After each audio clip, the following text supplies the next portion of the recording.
喺個土地爭議入邊咧，假如個買家違約喺成交日成交冇買到個物業，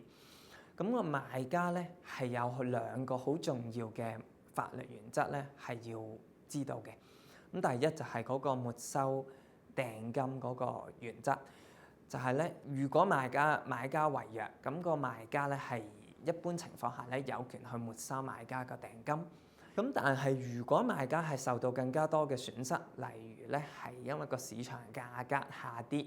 而咧佢再轉賣出去嘅時候咧個價錢低咗好多，嗰個差額咧就係賣家嘅損失。但係咧另外一個好重要嘅原則要留意嘅就係喺追討呢啲損失嘅時候咧，佢係要向法庭證明咧佢採取咗所有合理嘅步驟係去降低呢個損失嘅。咁喺呢方面咧，嗰個訴訟嘅考慮咧就好緊要啦。就係個賣家咧係應該搜集同埋應該保留所有即時嘅證據，係去證明咧佢嘅每一個決定都合理嘅。例如佢應該同個土地嗰個經紀、物業個經紀係去有呢個即時嘅溝通，